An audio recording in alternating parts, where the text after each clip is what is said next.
네, 안녕하세요. 오늘은 11강 마오쩌둥과 문화혁명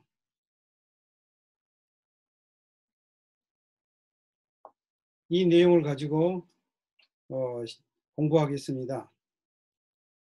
빨갛게 덧씌워 있는 이 그림 가운데 텐빙 누치 충센한 텐빙 누치 충센한 이 말이 뭔 말이냐면 천병의 노기가 하늘을 찌를 듯하다 이라는 말이에요.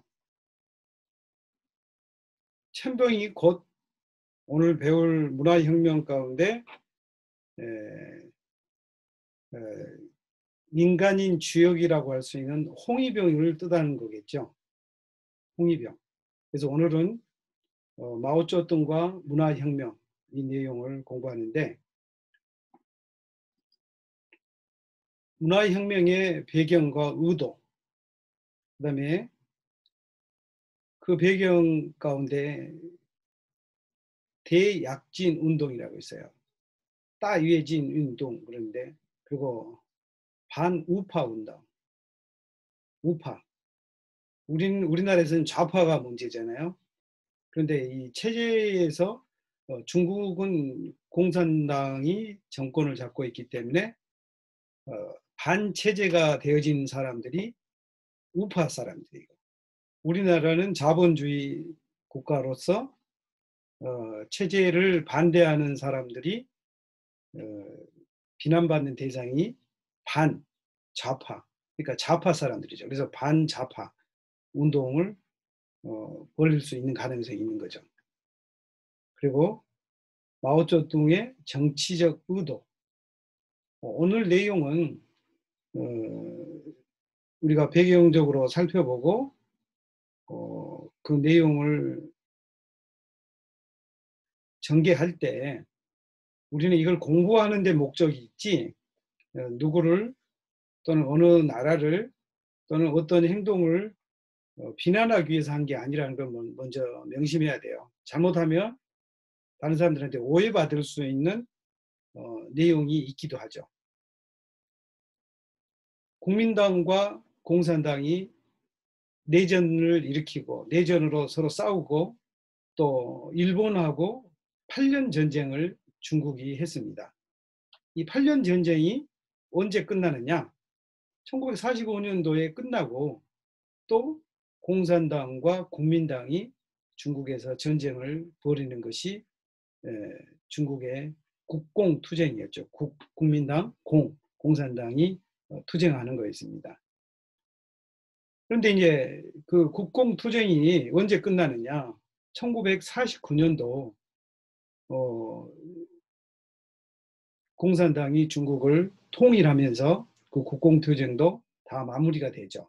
네, 공산당이 이기면서 국가를 세우잖아요.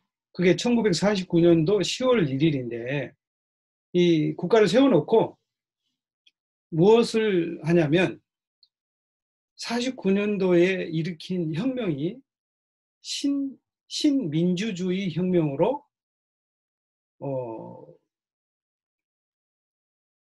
사회주의로 그런 혁명으로서 사회주의로 가는 과도기였다는 거예요.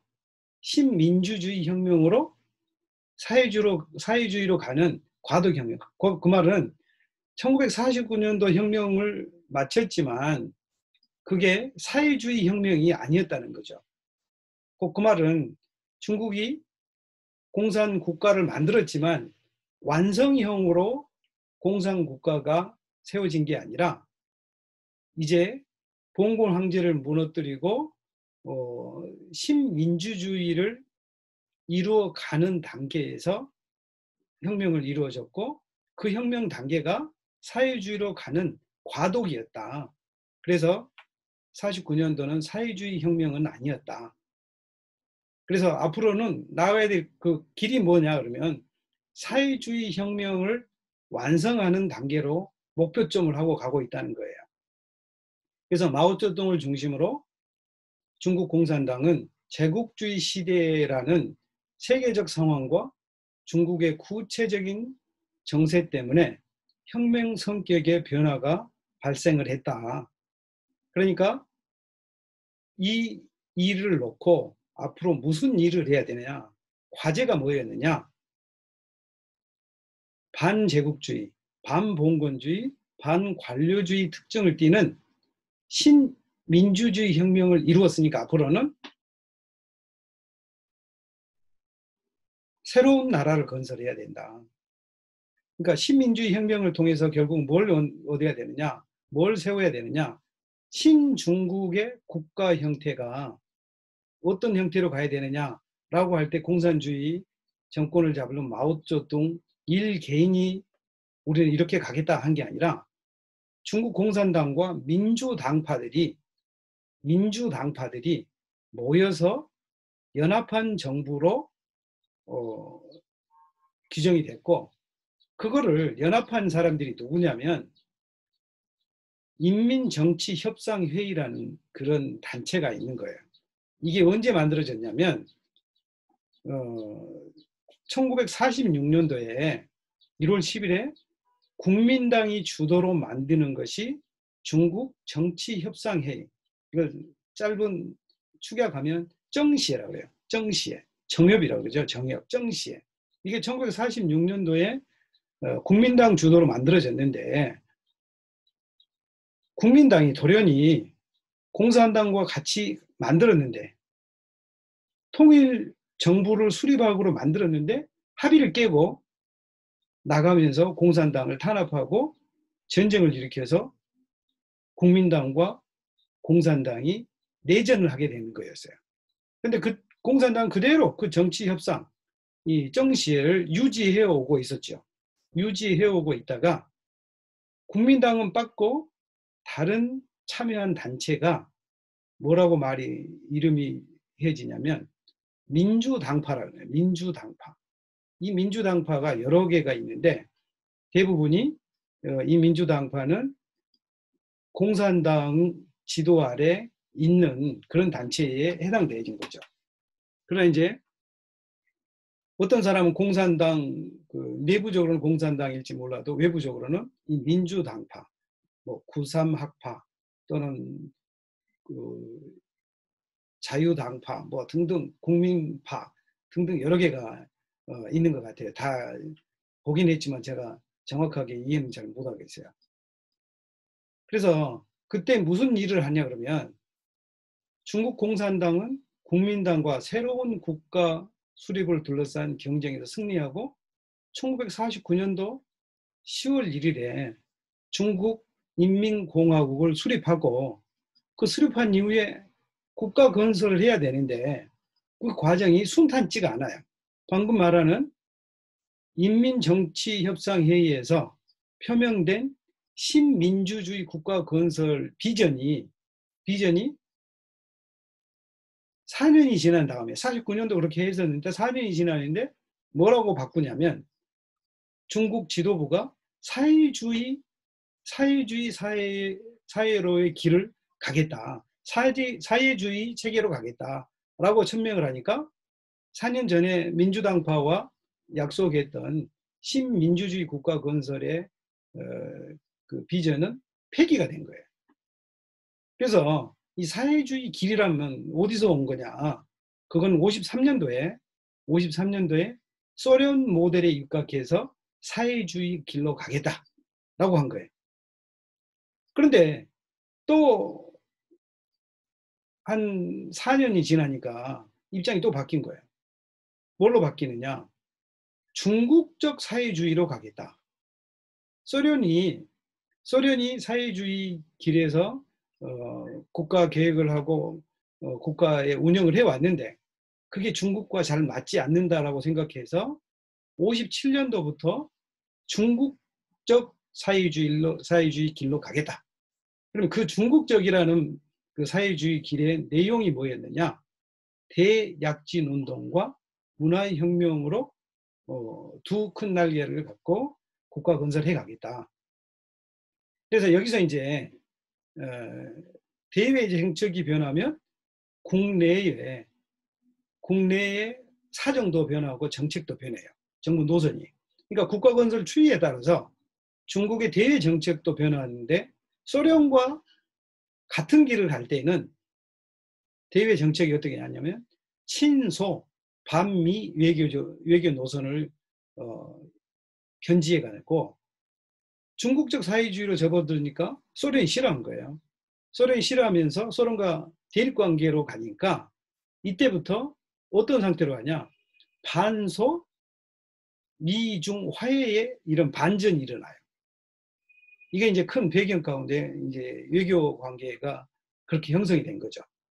그래서 1차 5개년 계획을 이미 했어요. 1차 5개년 계획을. 누구 걸 본을 따서? 소련 것을 가지고. 그래서 1차 5개년 계획이 언제부터 했냐면 국가를 사회주의 국가로 개조하겠다라. 그것을 소련의 모델을 따라 가지고 53년부터 57년까지 해왔어요. 그래서 공업이 빠르게 성장하고 농토의 토지와 상업의 사적 사유가 철폐되고 사회주의적 개조가 빠르게 진행되면서 소기의 목적을 달성한 것 같았으나 56년부터 57년에 이르는 이 시기에 중국 사회가 전반적으로 불안정해진 거예요. 불안정해져. 그래서 공장에서는 파업이 많이 증가하고 대학교에서는 수업 거부가 일어나고 또 합작 그 회사에서는 탈퇴하는 이런 움직임도 나타나고 군중 시위와 청중의 이 청원도 늘어난 거예요. 그래서 1차 5개년 이 소련을 모방한 이 계획이 여러 가지 문제를 안고 있는 거예요. 왜 그러느냐? 소련의 그 1차 5개년 계획의 모델이 뭐냐면 중화학 공업을 중심으로 하다 보니까 소비재 생산, 곧 생활물품, 화장지 뭐 이런 게 생활물품이죠. 옷이나 치약이나 신발이나 이런 등등의 경공업 분야의 성장에 장애가 있는 거예요. 그러니까 지금 현재 중국이 과거에는 공장이 없을 이런 이때는 중국이 세계 공장이 아니었지만 지금 미국과 중국이 무역 전쟁을 하잖아요. 그런데 무역 전쟁을 할 때 제일 힘든 게 뭐냐면 미국의 경공업, 신발, 옷 또는 그 사소한 용품 같은 거는 미국에서 만들지 않는 거예요. 그러다 보니까 중국이 어떤 분야에서는 미국한테 무역을 하는 데 있어서 우리가 무역 안 해주면 너희들도 먹고 살기 힘들다라고 말할 수 있는 요소거리가 많이 된 거죠. 그런데 이때 당시는 경공업 분야가 성장을 하지 않는 거예요. 중화학 공장을 많이 이주를 했기 때문에. 그래서 이렇게 하다 보니까 중국 혁명의 핵심 기지인 농민들이 일어나서 혁명을 일으켰는데 농촌이 낙후되고 발전이 안 되니까 농민들이 많이 실망을 한 거예요.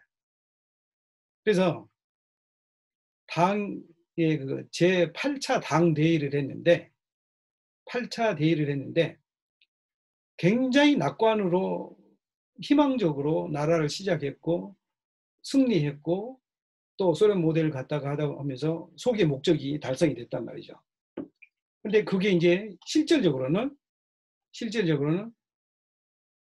많이 격차가 나니까 사회에서 사람들이 수군거리기 시작한 거예요. 사회 갈등이 많아진 거예요. 그런데 이렇게 당면한 상황에 대한 견해가 차이가 나타나는 거예요. 누구랑?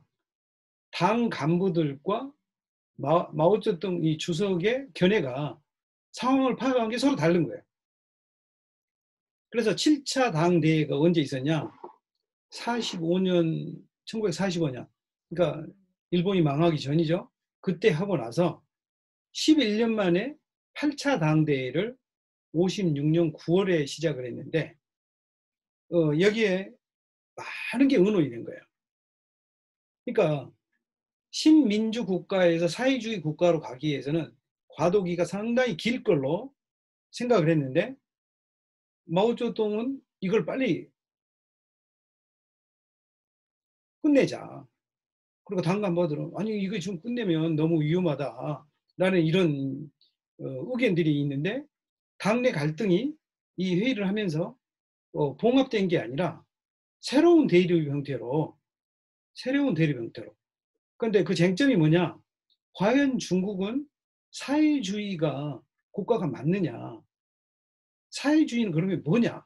이런 이야기가 되어진 거예요. 그래서 이제 그때 핵심 권력을 갖고 있는 어, 마오주씨는 뭐라고 생각을 하냐면,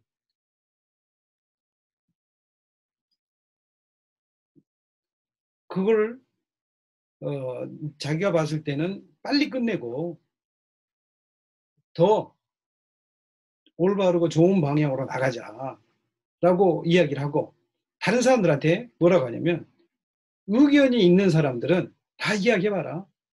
모든 의견, 백화제방, 백화쟁명 그러듯이 모든 할 만한 사람 다 이야기해봐라. 라고 이야기된 거예요. 모든 100가지 꽃이 피고 100가지 말할 수 있는 사람들이 다 말해보는 거예요. 그래서 이 시기에 너무 많은 말을 하다 보니까 각계각층에서 당면 상황에 대해서 비판 소리가 높아지고, 대표적으로 57년도 5월 19일 베이징 대학 캠퍼스에서 민주운동이 일어난 거예요. 그래서 쌍백, 백과 제방, 백과 쟁명, 이 쌍백이라고 했을 때 쌍백의 공간의 비판은 어떻게 되냐? 사회주의 노선 자체로까지 비판이 된 거예요. 우리가 사회주의 꼭 갈 필요 있느냐? 이게 정말 사회주의냐? 다 같이 잘 먹고 잘 살아야지 이게 뭐냐? 이런 이야기가 되진 거예요. 그러니까 사회주의의 입장에 서 있는 마오주씨를 비롯한 이 당 정부 사람들은 깜짝 놀란 거죠. 이런 것까지 말하면 우리의 권력이 위험해진다. 그래서 다 말하라고 했던 쌍백의 허용이 갑자기 역전되는 거예요. 180도. 그래서 57년 6월부터는 이제 말하지 마라. 언론의 자유를 통제하고 발언한 사람들을 어떻게 뭐냐? 좌측길로 가는 이 공산 체제에서 저 사람들은 우파다. 우리나라에서 종북 좌파 그러면 상당히 비난한 이야기듯이 우파다라고 했을 때는 이건 보통 심각한 문제가 아니죠. 그래서 탄압을 받고, 그때부터 이제 어떻게 하냐? 저 우파들을 우리가 제거해야 된다. 반우파 투쟁이 전개가 되는 거예요. 그러면 왜 이게 갑자기 턴을 하냐면, 국내적인 요인도 있지만 그 당시 폴란드와 헝가리의 자유화 운동이 일어나는 국제적 요인도 배경으로 작용하고 있다는 거야. 다른 나라를 보니까 저 나라 저렇게 하다가 큰일 나겠네. 그러니까 그 90년도 소련이 해체될 때 동유럽이, 소련이 해체되고 동유럽이 자동적으로 해체돼 버린 거예요. 왜냐? 그 사람들 똑같이 경공업이 발달되지 않았어요. 중공업 위주로 소련의 그 정책 하에 진행되면서 경공업이 발달되지 않으니까 한쪽에서 무너지니까 자기들이 쓸 수 있는 생활 형편이 안 되는 거예요. 일반 이 생필품이 공급이 안 되는 거예요. 그래서 무너진 그런 일이 90년도에 있었다면 50년도에도 자유화 운동이 이렇게 일어난 거예요. 그래서 국내의 국외의 모순이 있으면서, 그러면 이 소련과 관계가 악화돼 가지고 이렇게 문제에 복잡하고 위쪽으로 골머리를 앓고 있는데 타이완 문제가 난 거예요. 대만 문제가. 그래서 대만 문제에 누가 개입을 하느냐? 미국이 개입을 하는 거예요. 그래서 긴장이 높아진 거예요. 그래서 긴장이 높아지면서 58년 8월에는 찐먼다오라 그러는데, 이게 마주다오 찐먼다오 그러는데, 금문도, 대만하고 홍콩 그 사이에 섬이 있어요. 그 섬에 중국이 포격을 가하는 거예요. 그러니까 그 포격을 가하니까 대만은 그런 능력이 없거든, 그때 당시. 그러니까 미국이 대만을 민주 자유진영의 최전선으로 보고, 어때요? 미국의 칠함대를 파견해가지고 그 대만 해협에 와서 지키니까 중국이 이제 더 이상 그 문제를, 대만을 건들지를 못하죠. 그래서 이제 이런 상황에서 내부 문제는 어떻게 되어 있느냐? 농촌에서 도시의 격차가 갈수록 커지니까 혁명을 일으켰던 혁명 이 공헌자들이 불만이 많아진 거예요. 불만이 많아서 도시 내에서도 또 어떻게 되느냐? 관료주의가 점차 흥황해 가지고 간부와 일반 노동자의 대립의 골이 커지고, 또 마오쩌둥이 이 부분을 어떻게 하느냐? 인민 내부 모순을 정확히 처리하는 문제에 관하여서라는 이런 어, 언급을 하는데, 이 모순을 3대 차이, 곧 도시와 농촌의 차이, 노동자와 농민, 그러니까 노동자는 공장 노동자, 농민은 농부죠. 공장 노동자와 농민의 차이, 그리고 간부와 인민의 차이는 어디서 부각됐느냐? 1차 5개년 계획의 결과 더욱 부각된 것이다 라는 이해를 하는 거예요. 그래서 이거를 인민 내부의 모순, 그러니까 백성 내부의 모순을 해결하지 못하면 갈등과 적대로 서로 총질하고 싸울 수밖에 없겠다라고 생각해서 이걸 해결하기 위한 방안을 생각한 거야. 그 방안이 뭐냐? 대약진 운동. 이게 따유해진이라고 그러는데 뭐냐면, 그 멀리 뛰게 할 때 도약하잖아요. 그 도약할 때 그 도자, 약자가 저거예요. 대약진이라는 그 약자예요. 그래서 크게 도약하자라고 운동을 펼치는 거예요. 그래서 58년도부터 60년 사이에 우리 한번 마음 먹고 크게 한번 뛰어보자. 이런 시대적 배경이 있는 거예요. 그래서 8차 당대회 이후에 성과와 평가가 향후 과제를 둘러싼 당내 대립은 해소되지 않고 갑자기 방향을 돌려가지고 우리 한번 마음 먹고 한번 크게 뛰어보자라는 구호와 함께 이 갈등은 폭은 커졌는데 어때요? 해소가 안 되는 거예요. 근데 이걸 해석을 할 때 누구 생각이었냐면, 당 관료들은 해소가 안 됐다고 생각을 하고 해소가 되었다고 생각하고, 마오쩌둥은 혁명은 하나의 모순이 해결되지 않았다, 이런 주장을 마오쩌둥이 한 거예요. 그러니까 당 간부들하고 또 틀려져. 그래서 당의 입장에서는 다른 많은 사람들이 마오쩌둥의 이론과 논리와 이 말발을 못 이겨먹는 거예요. 그래서 당의 입장이, 그때는 당대 마오쩌둥이었다면 마오쩌둥이 또 이렇게 이야기하니까 그 절대 권력에 설득을 당해가지고 당도 마오쩌둥 쪽으로 전환이 돼가지고 전진 속도를, 그러니까 이 따유해진 대약진 운동의 전진 속도를 늦추고 과도기를 길게 잡아야 되는데, 정상적으로 하면 오히려 전진 속도를 가속화하고 과도기를 단축하자라는 공산주의로 가는 길을 우리는 빨리 이루자, 단축해서 이루자라는 이 시도가 등장한 거예요. 이것이 대약진이에요. 그래서 이 시도가 그러면 어떤 형태로 나타나느냐? 지금 위에 사진이 뭐냐? 총노선, 대약진, 인민공사, 이게 세 가지 길을, 붉은 홍기를 걸어놓고 구호 삼창을 하는 그런 구호인데, 삼면 홍기가 뭐냐면 과도기를 신속히 종료하고 사회주의 건설에 총 돌격하자. 그래서 더 많이, 더 빠르게, 잘 아껴서 라는 말이 사회주의를 신속하게 이루자. 지금은 사회주의가 아니지 않느냐. 이걸 빨리 이루자. 그래서 다 대약진인데 모든 면에서 크게 약진하자. 예를 들면 소련이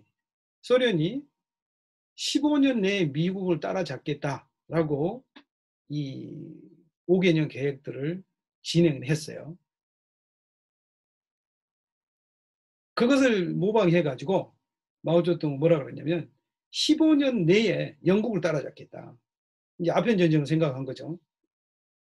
영국을 따라잡겠다. 이 구호가 중국에 등장한 것은 당 분위기를 잘 보여준 거죠. 그리고 농촌 사회 조직의 변화이자 중국 사회의 조직의 원리를 보여주는 것으로 뭐가 나오느냐? 과거에는 집집마다 자기 농사 짓고 자기 일을 했다라면 이제는 집집마다가 한 게 아니라 농촌 사회 기본 조직을 인민공사로 바꿔버린 거예요. 그래서 모두 다 배급받고 모두 함께 일하고 모두 다 공동 책임을 지는 거예요. 그래서 위에 사진은 뭐냐? 그 관계 수로를 만드는 데 있어서 사람이 엄청나게 동원돼가지고 흙을 하고 나누고 했던 일을 이뤄내는 대약진의 모습 중에 하나예요. 그리고 또 밑에 사진은 공동으로 밥도 해먹고 아이들도 기르고 세탁소나 모두 다 단위에서 해결하는 거예요. 이런 일들이 지금 벌어지고 있는 거예요. 그런데 여기서 이 대약진을 한참 하고 있을 때 당 간부들도 이 상황이 어떻게 돌아가는지 잘 몰라.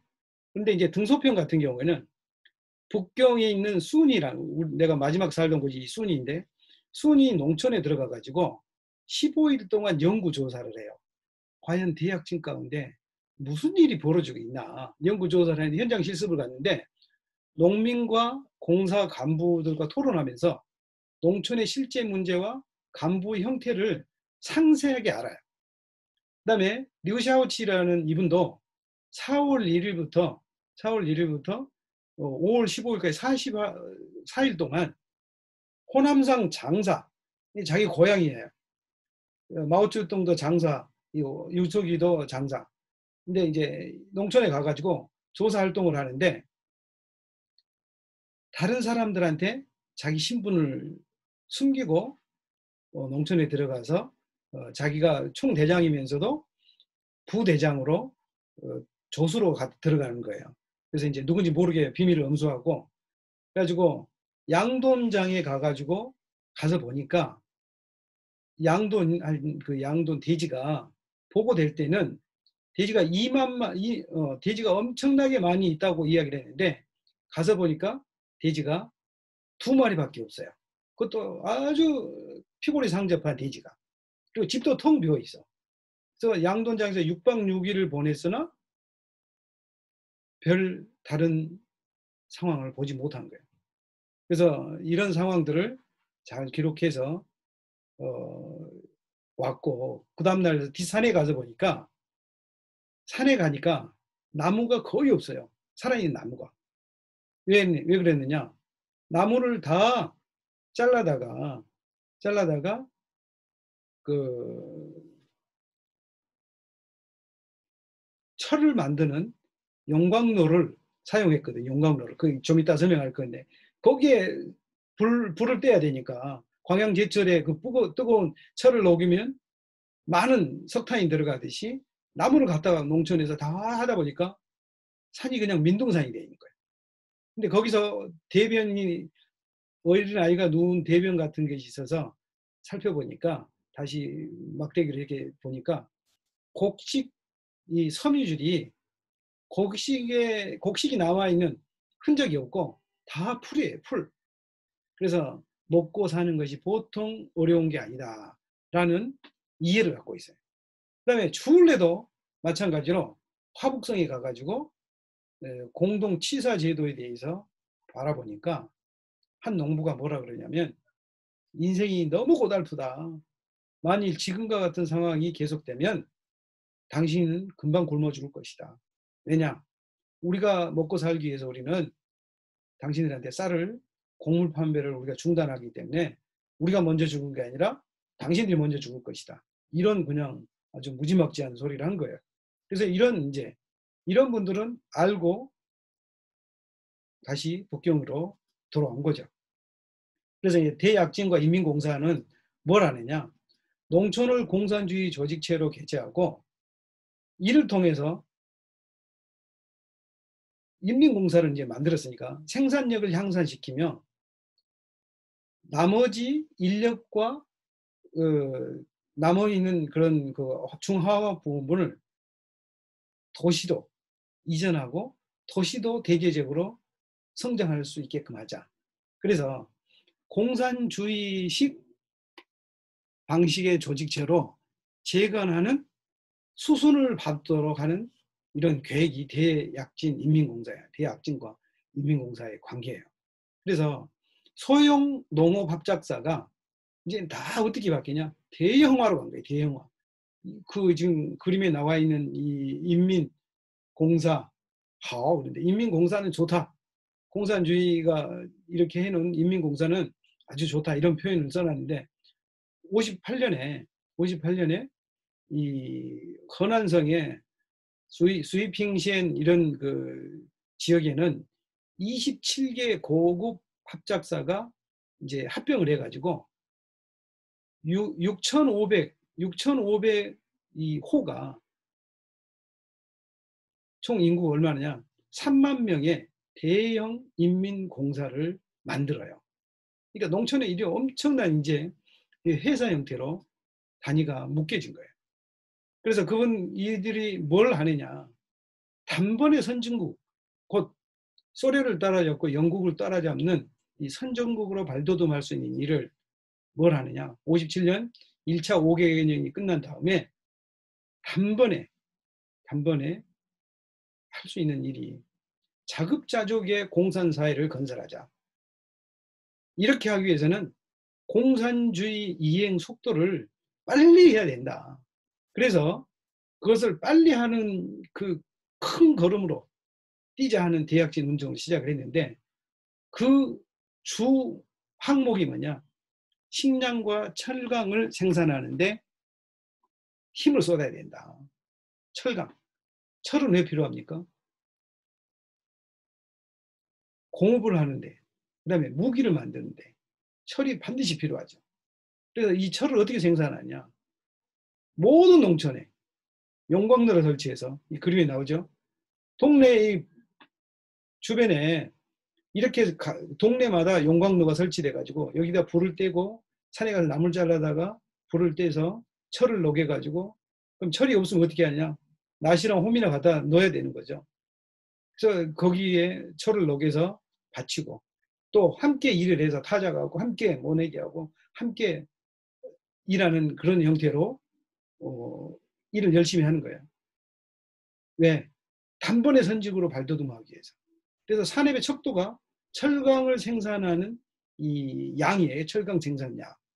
그래서 목표인 식량 증상과 철강의 생산을 위해서 대대적으로 농촌이 뛰기 시작한 거예요. 그런데 이 철강 생산하고 농사를 짓고 하는 이 계획이 대약진 운동이 왜 일어났느냐? 1차 5개년 계획이 잘못됐기 때문에 일어난 거다. 그럼 1차 5개년 계획은 어떻게 되느냐? 소련의 모델로 나온 거죠. 근데 소련의 모델로 빚어진 1차 5개년 계획의 결과로 나온 사회 문제를 극복하기 위해서 지금 대약진을 하는데 소련 모델보다 더 빠르게 성장해서 사회주의 건설을 달성하고자 한다. 이게 목표예요. 그러니까 어떻게 돼요? 이율 배반이죠. 이율 배반. 소련의 모델로 생겨진 결과를 소련보다 더 빨리 극복하고 달성하겠다. 이게 이율 배반인 거예요. 그래서 그 농촌과 도시, 중공업과 경공업, 간부와 일반 노동자, 이 격차를 줄이면서 빠른 성장과 촉진을 위해서 필요한 자원을 도달해야 하는 게 급선무가 된 거예요. 그래서 내외적인 여러 조건이 복잡하게 얽혀 있고 지금 얽혀 있잖아요. 거기다가 더 어려워진 상황은 뭐냐면 마오쩌둥의 독특한 정세 판단이 아주 특출하게 전쟁을 할 때 잘했죠. 그래서 국민당을 물리치고 일본을 물리치는데 혁혁한 공로를 세워서 중국에서 참 가장 뛰어나다고 할 수 있는 그런 결과를 얻어냈다고 평가를 저는 지난 시간에 했죠. 근데 이런 정세 판단이 정직하게 진행된 게 아니라 상황을 뒤틀리게 하는, 책임을 남한테 솔직하게 인정하고 이거를 고치자라고 하는 것보다도 대치기 하는 방식으로, 뒤틀리는 방식으로 모순을 극복하려고 그런 거예요. 그러니까 소련과의 관계는 악화되었고 자원의 부족한 상황에서 소련 모델은 폐기됐고, 그런데도 사회주의 건설의 핵심 목표를 뭘로 잡았어요? 철강을 중심으로 한 건설 노동 강화. 이 말이 뭔 말이냐면 철을 생산해서 대약진의 핵심을 강화하겠다고 말이에요. 왜 이강 돼요? 왜 이강? 철로 우리는 주 노선을 삼겠다. 철을 생산하는 걸 주 노선으로 삼겠다. 이 대약진의 핵심 방향이 부각됐단 말이죠. 그래서 이 대약진 운동을 할 때, 그러면 북경에 가면 명 13능이 있어요. 만리장성 가는 길에 빠따링 가는 쪽에 보면 명 13능. 명 13능이 뭔 말이냐? 명나라 황제 13분이 북경 근교에 장사를, 묘지를 만들었는데, 묘지를 어디다 만들었느냐? 지하에다 만들었어요. 지하 10m, 20m 들어가면 거기에 명나라 황제들이 묘지가 있어요. 그래서 장밍, mon밍 이게 다 있는데 13개가 있어요. 근데 그 근방에 이 스산링 수이쿠라고 그러는데 명 13능 댐이 있어요. 댐. 이 댐을 마오쩌시가 대약진할 때 농민들, 공산당원들 동원해가지고 건축한 거예요. 58년 1월부터 시작해가지고 58년 4월에 완성이 되는데, 석 달 만에 완성이 되는데, 얼마나 많은 사람이 동원했냐? 40만 명이 동원됐고, 일을 어느 정도 했느냐? 석 달간 했으니까 470여만 일 작업을 했다는 거예요. 그래서 이게 또 2008년 여름 하계 올림픽 때 철인 3종 경기가 여기서 있을 것이다 라고 했는데, 그때 북경이 있었지만 거기서 했는지 안 했는지 잘 모르겠어요. 그때 마오쩌시도 이렇게 일을 했어요. 그래서 이 인민공사가 농촌 생활에 미친 영향이 뭐냐면 농촌 생활을 근본적으로 바꾸는 거예요. 어떻게 바꿨느냐? 자체적으로 운영하는 공기업이 생겼고, 공기업이 등장하자 어떻게 해요? 철강 수요가 증가할 수밖에 없어요. 그리고 교육과 보건, 모든 이런 아이들과 건강 문제를 인민공사가 맡아야 돼요. 그리고 혼인법도 도입이 돼가지고 과부가 과거에는 재가를 못했고, 또 민며느리 제도, 뭐 어렸을 때 며느리로 찜했다가 데리고 온 그런 첩을 두는 것, 이런 등등이 50년대 초에 토지 계획을 할 때도 못 바꿨는데 인민공사라니까 다 바뀌어버린 거예요. 그만큼 혁신적이었다는 거예요. 농민한테 영향이 컸어요. 그래서 정부와 사회, 정치와 사회가 하나로 묶어지는 형태가 된 거예요. 그래서 인민공사의 독립성이 크고 생산, 생활, 행정, 정치가 이제는 이 공사를 통해 가지고 똘똘 뭉뚱해요. 그러다 보니까 어떻게 되냐? 아무나 거주의 자유가 있지 않아요. 그리고 이 인민공사와 저 인민공사가 서로 경쟁해서 보고를 하는 거예요. 보고를 하면서 어떤 보고를 주로 했느냐? 식량 생산량과 철 생산량을 보고를 해야 되는데, 철 생산량은 속일 수가 없죠. 그걸 다 받쳐야 되니까. 근데 식량 생산량은 정부로 상납하는 것, 그리고 자기들이 남겨서 먹는 것, 이것을 이제 기록을 해야 되는데 많이 남겼다고 늘 보고를 하는 거야. 그러니까 많이 내놔야 할 거 아니에요. 그러니까 자기들은 이제 배가 고프기 시작하는 거야. 그리고 이제 산에는 목재를 남발하고 산을 다 나무를 잘라버리고 이렇게 돼요. 비가 오면 홍수가 나고 산사태가 나고 그러면 어때요? 농경지가 침수가 되고 침수가 되면 어때요? 생산량이 줄죠. 이런 게 반복적으로 된 틈에 재미있는 게 있어요. 식량량이 부족하니까 힘들어 죽겠는데 참새가 와서 식량을 자꾸 먹어버려요. 그러니까 이 대약진 운동할 때 레이슬러 마취 참새를 힘들게 해서 죽게 하자. 이 구호가 나온 거예요. 그래서 모든 농촌뿐만 아니라 북경시 이 전국 대대로 이제 확대되는데 참새를 퇴치하는 운동이 벌어져요. 왜냐? 식량이 부족하니까. 그래서 참새를 해로운 조류로 지정해가지고 대대적인 퇴치 운동을 벌였어요. 이제 베이징 같은 경우는 58년 4월 19일 새벽 5시부터 모든 시민들이 양판떼기를 들고 나와서 참새를 쫓는 거예요. 그래서 300만 명의 국민이 종일 전투를 거쳐서 전과가 아주 눈부셨다라고 19일 오후 10시까지 보고를 하는데 북경시 전체 이민이 참새를 지쳐 죽게 하고 독살하고 때려 죽인 참새가 얼마였냐? 83,419마리였다라는 보고가 있어요. 그다음에 참새만 그랬느냐? 그런 거 아니에요. 참새뿐만 아니라 이, 벼룩, 쥐, 모기.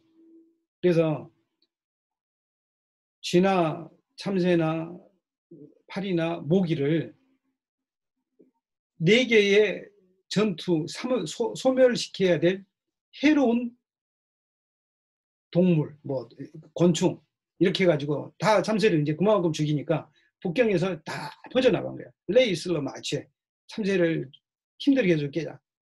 그러니까 생태계가 깨져가지고 그 여름에 이제 4월 달에 했으니까 여름에 병충해가 엄청나게 일어난 거예요. 곡물을 다 창궐해서 먹어버려요. 그래서 이 여러 가지 사회주의 국가 건설과 또 비효율적인 문제, 또 검증 안 되는 새로운 작황법, 또 이 생육을 도와준다고 했는데 비료가 오히려 도와주지 않는 것 등등이 너무너무 많이 발생을 해서 당시 기근으로 죽는 사람이 많아졌던 거예요. 중화인민공화국 건국 이래 처음으로 대규모의 이 기근이 발생해가지고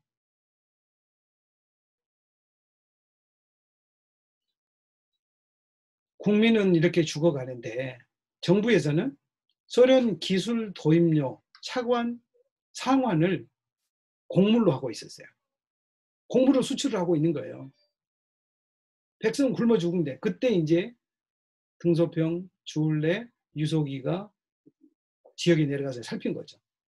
이렇게 해서 사망한 사람, 기근 때문에 사망한 사람이 어떤 자료에는 1,000만에서 4,000만 그러고 어떤 또 다른 자료에는 2,000만에서 3,000만이 죽었다. 근데 최소한 2,500만은 죽는 거죠. 이게 61년까지 계속이 된 거예요. 그런데 중앙정부에서는 몰라요. 농촌이 이렇게 굶어 죽어가는지도 모르는 거예요. 왜냐?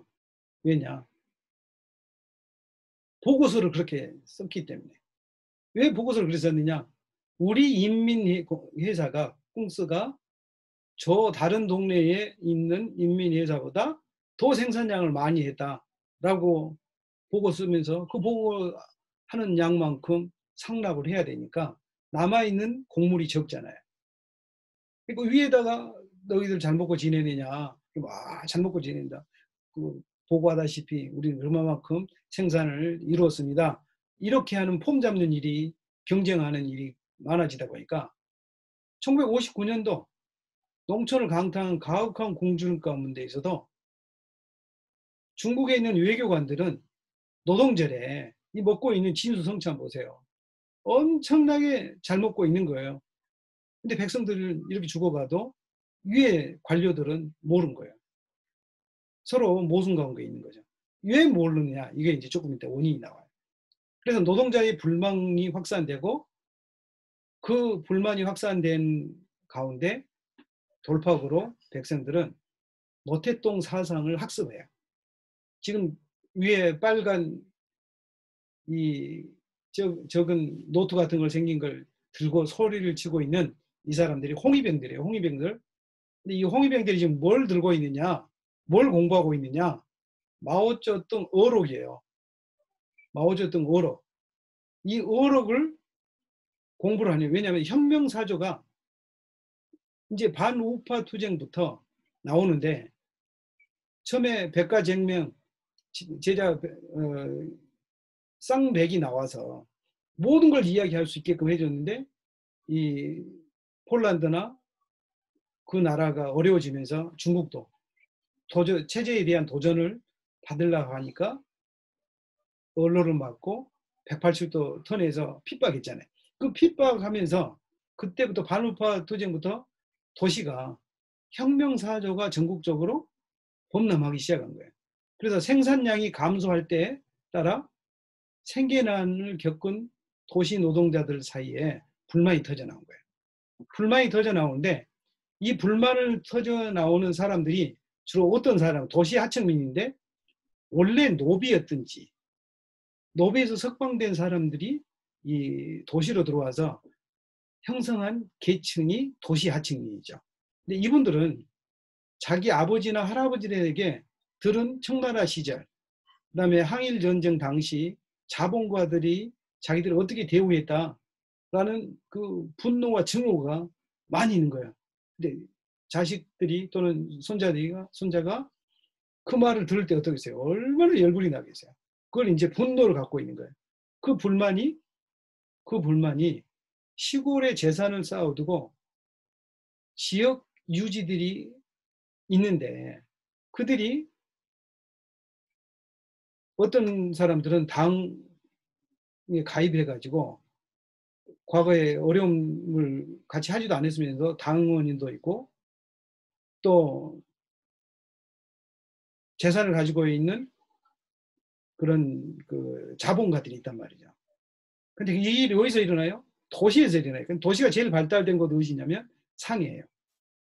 그래서 상해에 극좌 문화가 달아오르기 시작하면서 그때부터 마오쩌둥 사상을 공부하는 모임이 등장하는데 1만 5천 개, 약 20만 명 정도가 참여해서 공부하다가 저걸 다 외워요. 빨간 이 수첩을 다 흐지부지 넣고 하면서 무슨 말을 하든지 다 마오쩌둥 이 사상을 우리가 마치 성경을 근거해서 이야기하는 거예요. 그래서 또 어떤 사람이 나오느냐? 좌절한 공산주의 지식 청년들이 나와요. 1950년도 후반에 조금씩 사회가 안정이 되면서 청년층의 성공이나 출세가 과거에는 똑똑하고 열심히 일하면 됐는데 이제는 아닌 거예요. 그럼 누가 출세를 하냐?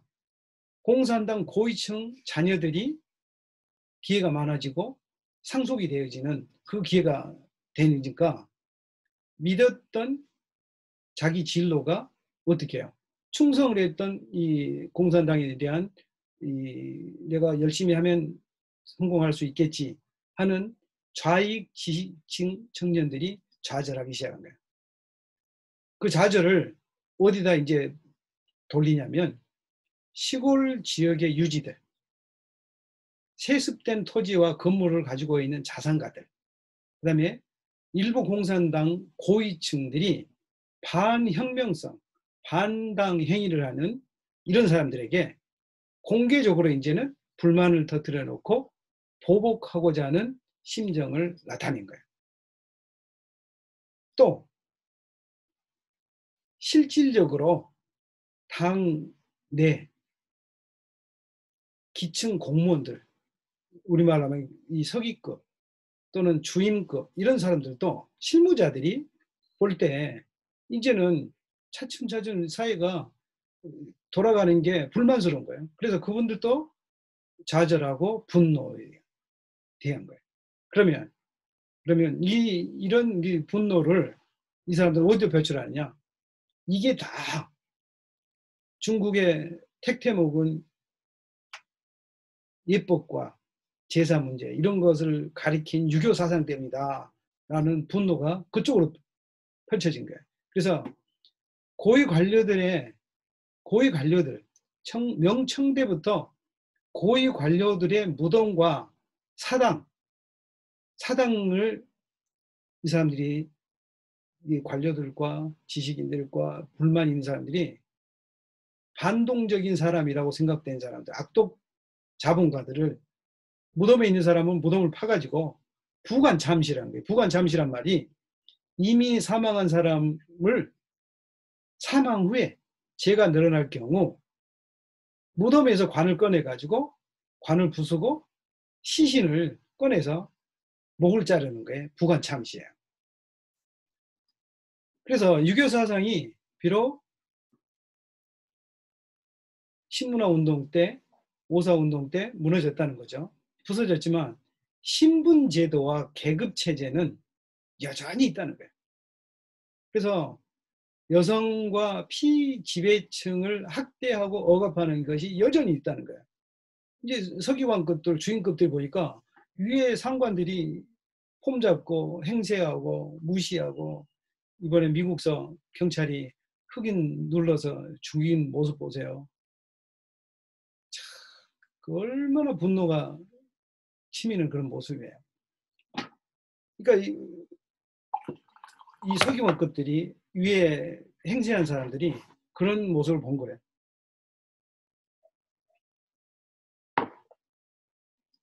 그래서 신분제도와 계급제도, 인간 평등을 제어하는 악질 제도라고 비판받는 유교 관련 사상가들, 학자들의 묘소, 비석, 저서 이런 것을 파괴하고 소각해버려요.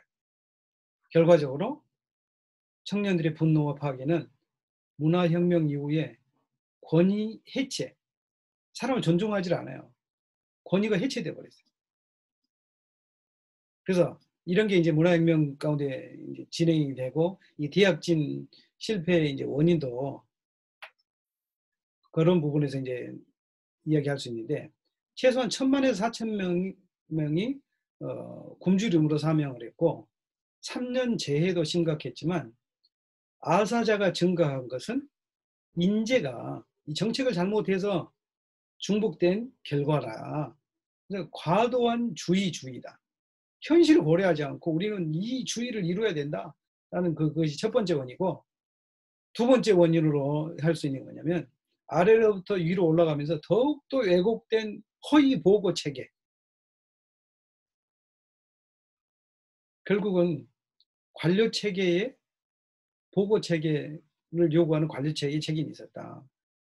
당시 분위기는 인민공사 간에 이 인민공사 저 인민공사 서로가 성과 경쟁을 벌이는 상황이었기 때문에 이런 엄청난 사람이 죽어가도 보고를 못한다는 거죠.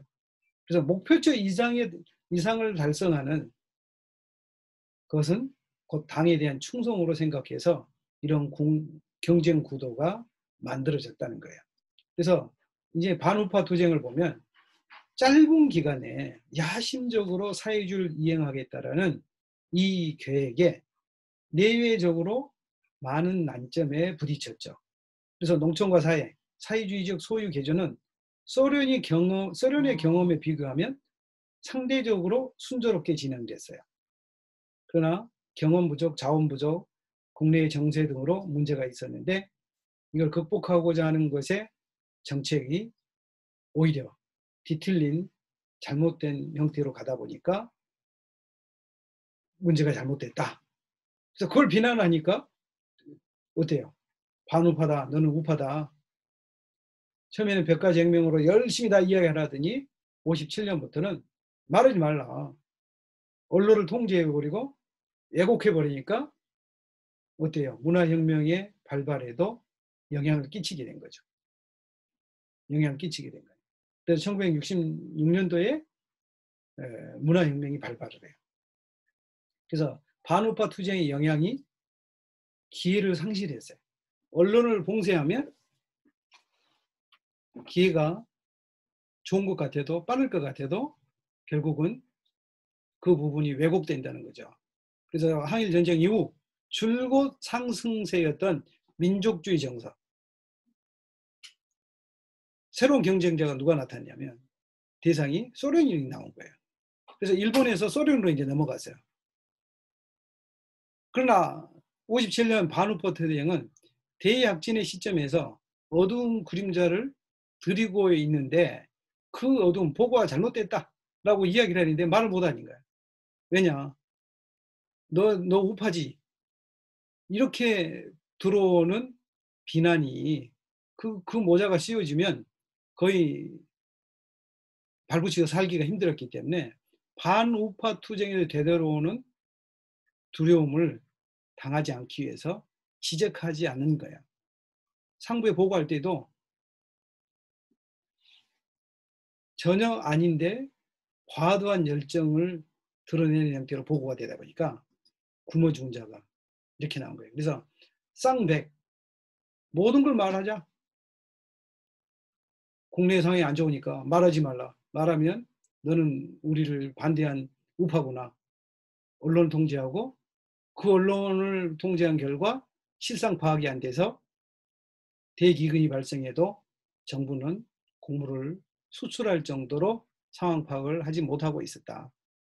그래서 전국에 2만 한 5천 개 인민공사가 설립되었고 1억 1200만 명이 농민이 가입해고 이런 인민공사가 재편되었다 할지라도 허위보고, 과도경쟁, 잉여농산물 등등 이런 상황들 가운데 어때요? 3천만 명 정도가 굶어 죽었다는 거예요. 그래서 쌍백, 우파 투쟁의 결과 언로가 완전히 봉쇄되어 지목되기 싫은 사람들이 입 닫고 있다 보니까 대약진 운동은 아무 말도 누가 못한 거죠. 그런데 재밌는 사람 한 사람이 나타난 거예요. 국방부장에 했던 벙더화이가 개인적으로 마오쩌둥에게 편지를 보내가지고 엄청 깐 거예요. 이 대약진 운동의 파국은 미숙한 행동도 있지만 당신이 가지고 있는 이 대약진을 추진하는 것이 소부르조아 환상이라고 비난한 거예요. 그러니까 마오쩌둥 뭐라 하냐면 자신의 과오를 거듭 인정했지만 대약진 운동은 전체 중국으로 봐서 70% 정도는 옳았다. 그리고 자기 방어를 한 거예요. 그래서 이제 대약진 운동의 실패가 이제 다 죽어가고 막 하니까 마오주시는 국가 주석을 사임해요. 그래서 국가 행정을 리우샤오치하고 저우얼라의 덩샤오핑에게 맡기고 자기는 이제 거기에 손을 떼는 것 같이 물러난 거예요. 그래서 일시적으로 마오쩌둥은 리우샤오치하고 덩샤오핑에게 국가 운영을 해주고 이제는 누구를 그럼 어떻게 하냐? 그 괘씸한 자기를 꼬집어서 지적했던 벙더화이를 우익 기회주의라고 규탄을 해요. 그래서 이 세 사람을 이제 두 사람은 일단 봐주고 한 사람을 꼭 찍어서 규탄한 거예요. 그래서 그를 국방부 장관에서 해임을 시켜버려요. 그래서 마오쩌둥과 리우샤오치의 갈등이 있는데 리우샤오치, 덩샤오핑, 그다음에 저올라이 이런 사람들은 불란서와 소련을 유학하고 온 사람들이야. 그러니까 마오쩌둥은 대약진 운동의 실패의 책임을 지고 국가주석에서 사임했고 이제 리우샤오치가 국가주석, 덩샤오핑이 당수지, 저올라이가 총리로 유임이 돼서 하고 있는데 리우샤오치는 생산보다 구매가 더 좋고 구매보다는 대여가 더 좋다는 이런 말을 하는 거예요. 그러니까 마오쩌둥은 얼마나 열심히 하는 게 뭐냐. 자급자족 경제를 이루기 위해서 생산을 그렇게 중요시한 사람이잖아요. 리우샤오치가 이 말을 하니까 마오쩌둥 같은 경우, 저놈도 나한테 딴지를 거네. 이런 형편으로 이제 간 거죠. 그래서 리우샤오치는 마오가 실시했던 따위의 도약 정책을 종식하고 인민공사와 같은 집단화를 해체하고 대약진 이전으로 돌아가려는 거예요. 그러니까 어떻게 했어요? 마오쩌둥은 가만히 있겠어요? 속은 부글부글 끓는 거죠. 그래서 반우파 투쟁에 마오쩌둥과 당에 이제 족쇄가 돼가지고 누가 이제 말을 못하는 거예요. 말만 하면 괘씸죄에 걸리니까. 그래서 중앙에서 위기 심각성을 감지된 후에도 사태를 바로잡기가 힘들어요. 그래서 59년도에 루산에서 개최된 8기 8중 대약진에 대한 문제를 교정하고 정상적으로 하기 위해서 목적으로 개최됐는데 여기서 이게 턴을 못해요. 왜 턴을 못하냐? 회의 때 이 마오쩌둥의 책임론을 제기한 펑덕화이가 우익의 대표 분자로 우익 분자로 지목돼 가지고 국방부장으로 폼 멋있게 위에 사진 있죠? 밑에는 어때요? 쌈판 번즈라 그래가지고 이 쌈판이란 말이 뭐냐?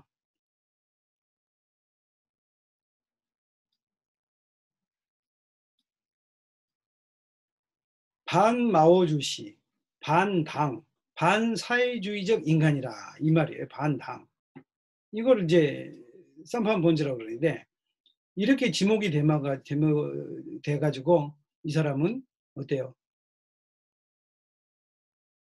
명예가 땅에 떨어지고 거의 목숨만 연명한 상태로 살게 된 거죠.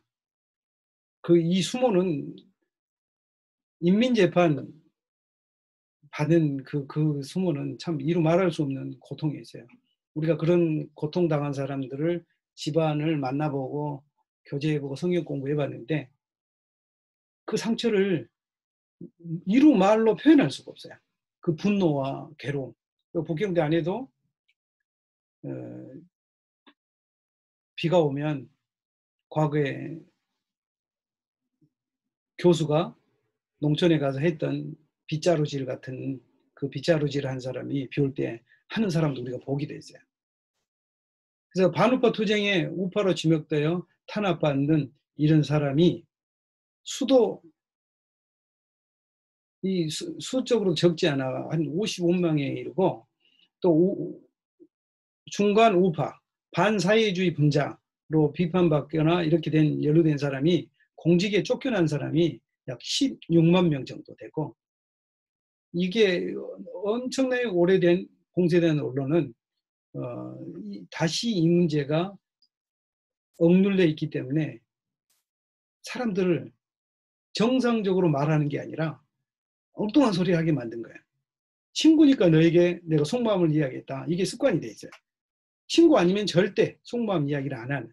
그리고 잘못된 조금만 의심만 돼도 사람 관계를 맺어주지 않는 그런 상태로 반우파 투쟁이 엄청난 영향을 끼치게 된 거예요. 그 마오쩌둥은 이런 일을 통해 가지고 정치적 의도가 있는 거예요. 그러니까 그 연설 가운데 뭐가 나왔냐면 자본주의 길을 걷는 당권파라 그래요. 당권파가 누구였어요? 리우샤오치하고 덩샤오핑하고 저울라이죠. 그래서 1958년 세계 철강의 그 최강국인 영국을 따라잡겠다고 대약진 운동을 열심히 하고 있을 때 농촌의 그 철강을 따르는 녹이는 그런 화로를 만들고 집집마다 동네마다 그렇게 불을 떼고 있는 모습을 잘못됐다고 평가한 비판한 펑더화이는 정치적 권위나 그 생활이 완전히 바닥나고 끝나는. 그러나 울며 겨자 먹기로 1960년 겨울부터 64년 당 중앙이 제시한 경제발전 조정안을 마오쩌둥은 집행하지 않을 수 없었죠. 그래서 철 생산 계획을 포기하고 능력에 따라 일하고 필요에 따라 분배받고 집단 농장을 실천 옮기는 이런 모든 프로그램을 축소한 거예요. 축소한 이런 가운데서 인정하면서도 또 뒤집기가 나온 게 뭐냐면 자본주의 길을 걷는 당권파들, 이걸 주자파래. 조주파이라 그랬는데 주자파라고 싸잡아 비난하면서 반성한 것 같던데 다시 되치기를 하는 거예요. 이때 한 사건이 일어나는데 해서파관이라는 이 극을 쓴 사람이 북경시 부시장이던 우한이라는 이 교수예요. 근데 이 사람이 해서파관, 해서가 파면되다. 이 말은 뭔 말이냐면 명나라 때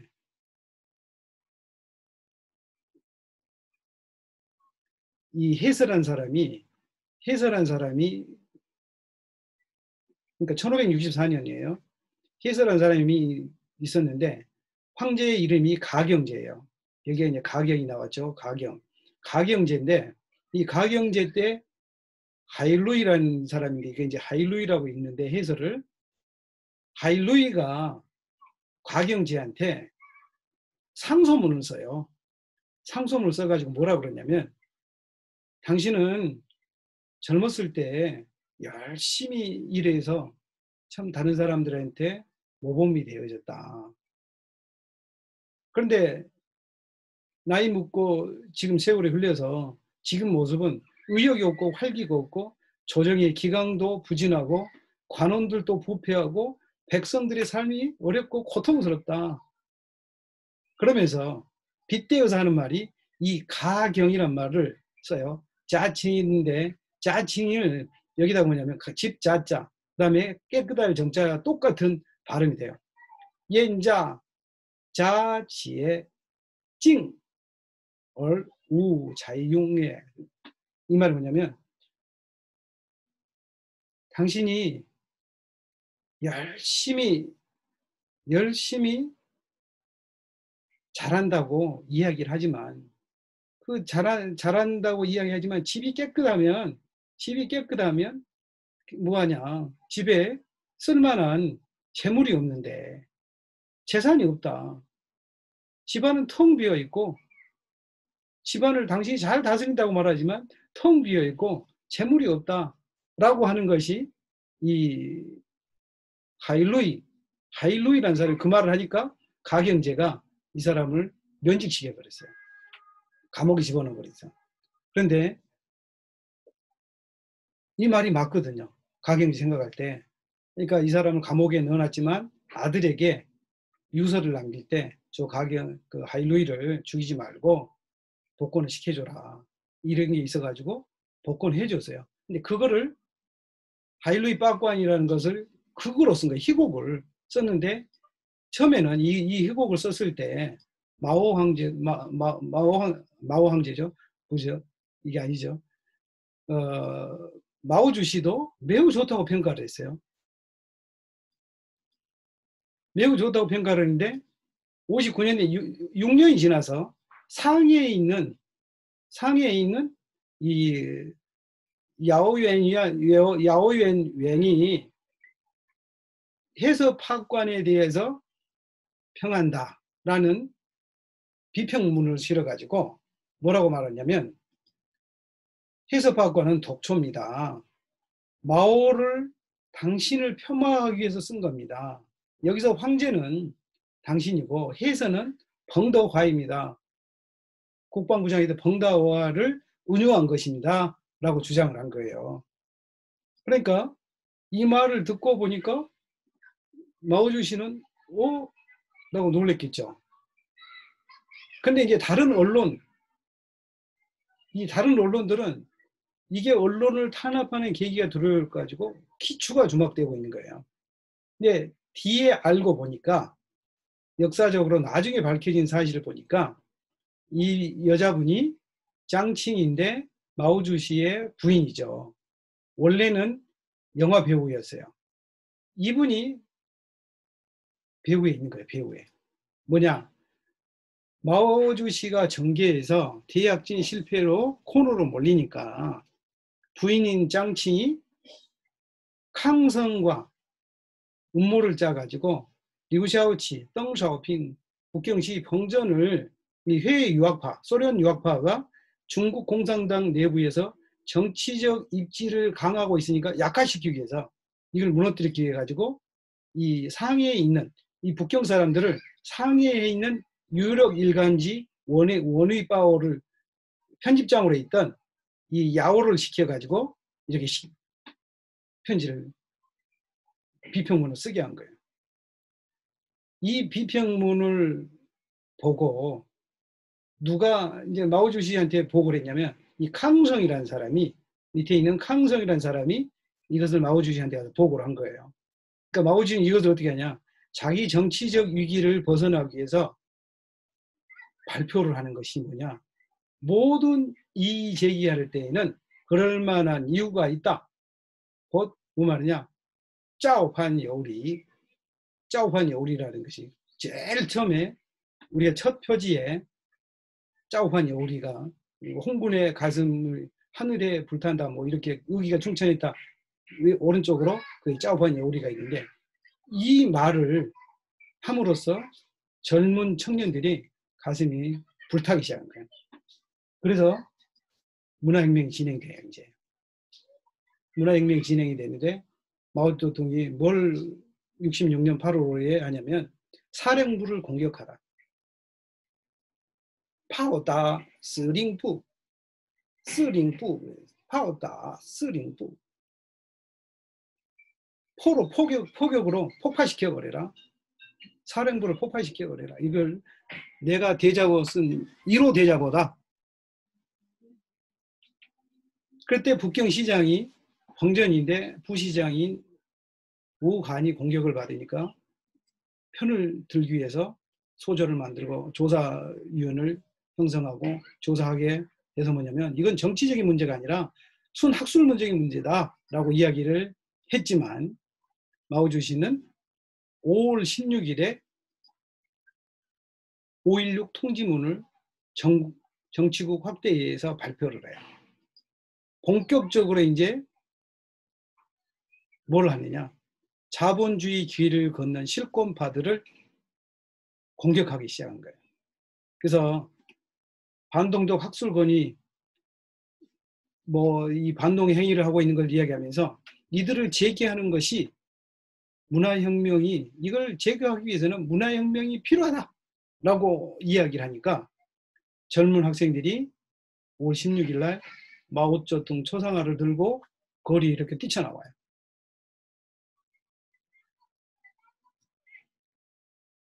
그래서 이 청년들이 나와가지고 당의 사무실을 점거하고 당의 정치국 업무까지도 대체를 해요. 그래서 공개적으로 이제는 대중운동 형태로 형성이 되고 5.16 통지문을 통해 가지고 대중조직이 만들어지는데 대학가를 중심으로 영향력이 확산되기 시작해요. 어느 정도 웃기게 진행이 됐냐, 확산이 됐냐. 북경대학에 대학 강사가 당 지부 서기인 레즈유엔이라는 사람을 내원지 이거 니에웬츠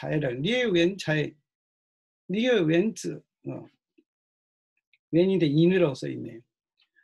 7명의 명의로 대학 총장 겸 서기를 공격하는 대자보를 여기다 붙인 거야. 북경 대자보를 붙여가지고 그걸 붙이니까 6월 2일 날 인민일보에서 온갖 귀신을 쓸어버리자라는 공개적 대중운동 형태로 뛰기 시작한 거예요.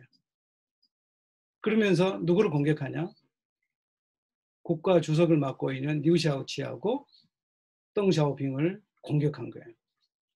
그래서 그 공격 속에 포함된 게 사구를 타파하자. 사구가 뭐냐? 네 가지 잘못된 것. 잘못된 습관, 잘못된 문화, 이런 걸 파괴하자.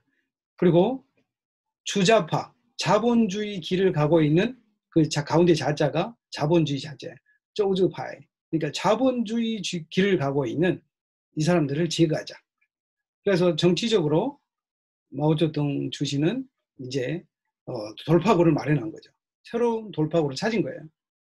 그래서 당내의 사회주의 건설을 하는 데 있어서 어떤 길을 갈 것인가라는 부분에 권력 투쟁이 있었는데, 이 자본주의 길을 지향하는 정치 세력을 제거하는데 이 문화혁명을 사용한 거예요. 그래서 주자파 제거하자. 그래서 리우 샤오치가 이제 수정주의를 추정한다. 누구냐? 소련에서 유학한 이 사람들이 소련을 추정하는 사람들이다. 이제 눈에 난 거죠. 구체적인 목표가 된 거죠. 그래서 목표가 뭐냐면 자본주의를 걷는 모든 당국자를 투쟁하고 분쇄하고 부르주아 이 잘못된 계급 이념을 비판하고 바른 교육, 바른 문화, 예술을 사회주의의 공산주의 체제에게 발달에 맞게 하자. 그래서 학생운동, 농민운동, 병사들까지도 이 운동에 참여를 해요. 그래서 낡은 사상, 낡은 문화, 낡은 풍속, 낡은 관습을 깰 것을, 척결할 것을 주장하는 거죠. 그래서 당 정치국에 이제 정식적으로 5.16 통지문을 통해 가지고 문화혁명을 시작하는 거예요. 그 문화혁명이 누구랑 진행이 되냐면 사인방하고 린피아오, 이게 이제 그 당시 또 국방부장인 펑도카이가 내려오고 이 사람이 되는데, 이분들이 또 이용된 게 뭐냐면 해서 파악관이라는 하일루이 파악관 해서가 파면되다. 그걸 쓴 우한 북경시장과 북경시장 방전을 비평하는 논문을 또 66년 5월에 써요. 1년이 지난 다음에. 그걸 쓴 다음에 이게 이제 5.16 통지문과 같이, 5.16 통지문과 같이 발표되니까 방전은 어떻게 되겠어요? 이렇게 북경시장이 있던 위의 사진을 북경시장의 모습이라면 쌈판펀즈, 마오주시 반대하고 당을 반대하고 사회주의를 반대하는 쌈판펀즈라 해가지고 이 수모를 겪게 하고 그가 정책을 폈던 그걸 다 반대로 뒤집었고 짜오판 여울이라 해가지고 모든 이의를 제기하는 것은 그럴 만한 이유가 있다. 이 사람들이 자본주의파라고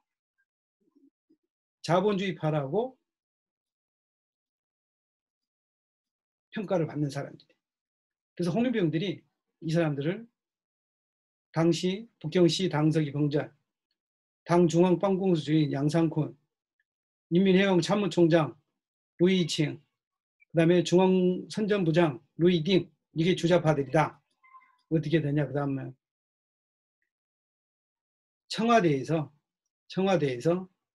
꽈이따프가 학생이 주도해가지고 청와대에 30만 명이 모여서 펑전, 루이팅, 방금 그 사람들을 비판 대회를 한 거예요. 그 다음에 류샤오치 부인을 이렇게 꽃갈 씌워서 수모를 주고 핍박한 거예요. 이 당시 이렇게 류샤오치를 공공에 처하게 하면서도 마오주시와 류샤오치는 이렇게 웃고 회의를 해요. 다른 사람과 중간에 끼어서 웃는 모습, 정치국 중앙확대회의라고 정치국 확대회의에 5월 4일부터 26일까지 같이 있는 거예요.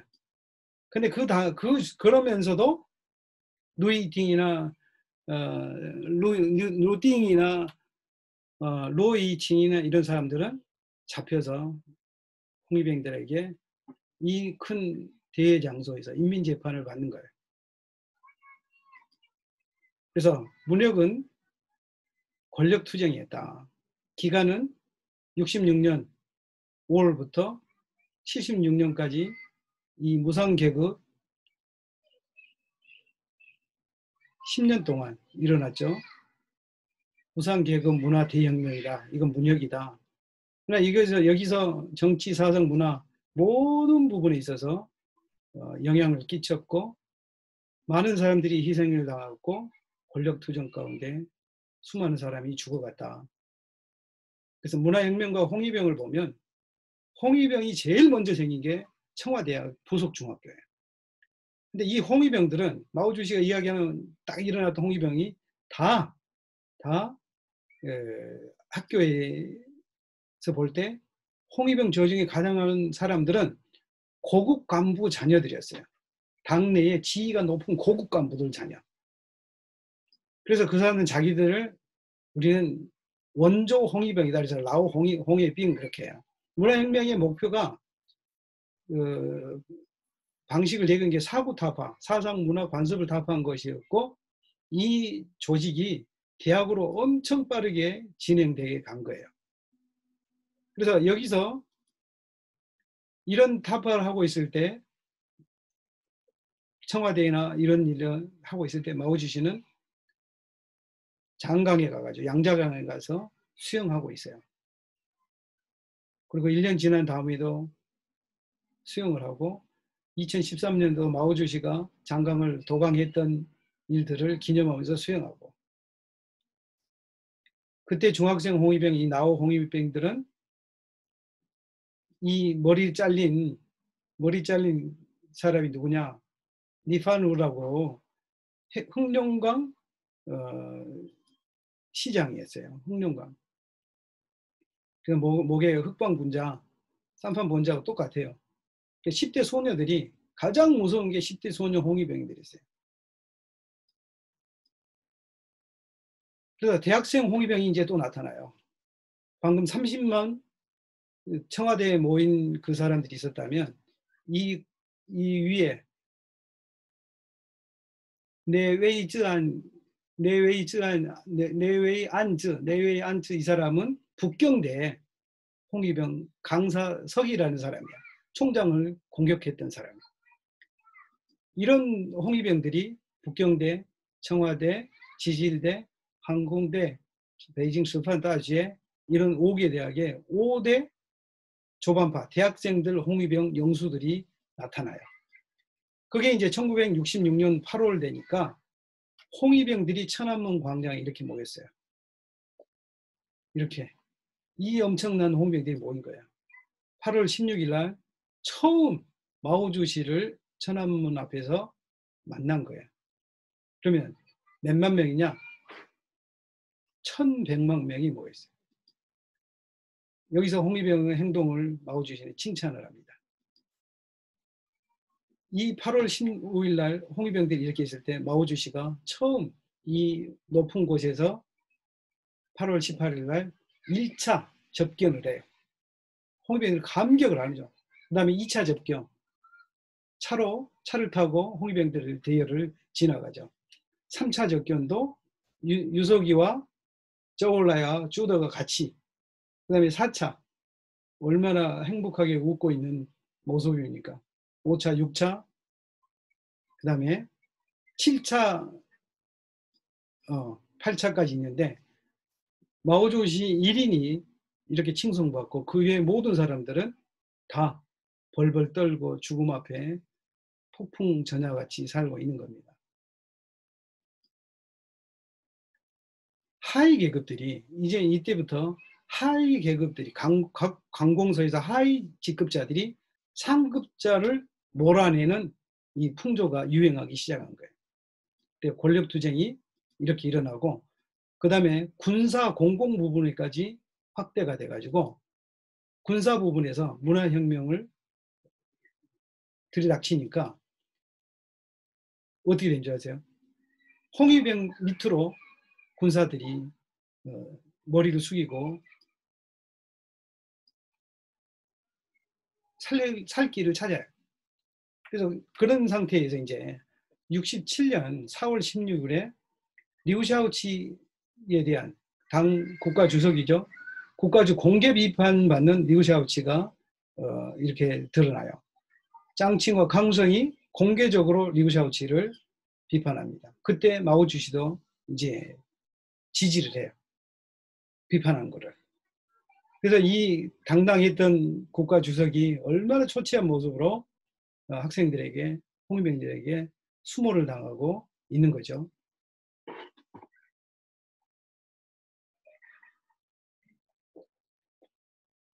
그러면서 그 일을 어떻게 진행되냐.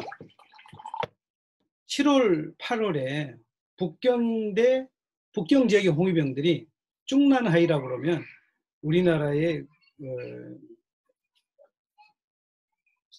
그 세종 그 정부 청사 같은 그런 형태의 뭐 국가 고위급들이 사무를 보는 데가 중난하이예요.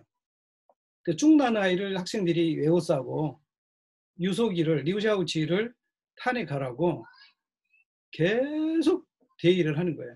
북경 대전도 밤샘 농성을 해요. 이 베이징 다시에 이게 써 있는 것은 마오주시가 써준 글씨예요. 마오주시 글씨체예요.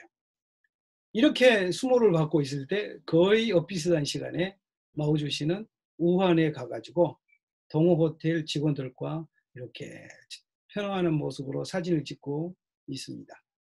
청년교사 공장, 농촌에도 홍위병들이 들이닥쳐서 일을 해나가고 모든 대중들의 탈권 운동이 일어나니까 이때 군대가 개입이 됩니다. 군대가 개입이 되니까 이 군대에 대항해서 싸울 건지 말 건지를 홍위병 내에서 싸우지 말자라는 투표가 생긴 거예요.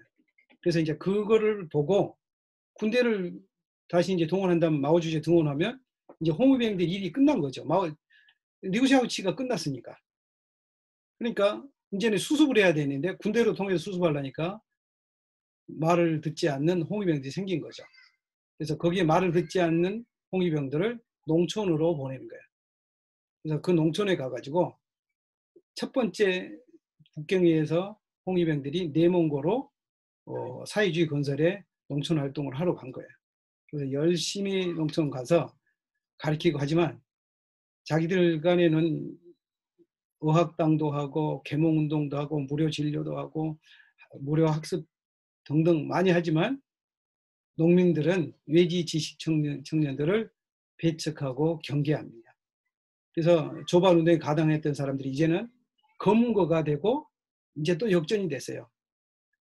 그래서 지역 주민, 이제 군이 홍위병을 장악을 해 가는데 반발하는 사람들이 있으니까 광서 지방에서는 지역 주민 9만 명을 살해하는 그런 사건도 벌어집니다. 그래서 이렇게 검거된 피해자는 1,000만 명, 많게는 3천만 명이다. 또 3천만 명 나온 거죠. 이미 3천만 명 갔다고 할 수 있었는데, 그래서 그 당시 국방부 장관이 린뼈오예요. 린뼈오가 나와서 마오쩌둥의 후계자로 내정됐는데 가까이 옆에서 보니까 이제 상황을 너무 잘 알죠. 그래서 9차 중앙위원회 모임, 그 모임에서 린뼈오가 정치 보고를 해요. 정치 보고를 하는데 리우샤오치, 그다음에 반혁명 세력에 대해서 규탄하고 지속적으로 마오주시의 그 어록을 이용해서 발표를 하지만 마음속에는 뭐가 있냐면 마오주시를 믿지를 못한 거예요. 다른 사람을 많이 쳐다는 걸 봤으니까. 그래서 린뼈오는 우치이 꿍정이래요. 우치이 이 말이 무슨 말하고 똑같냐면요.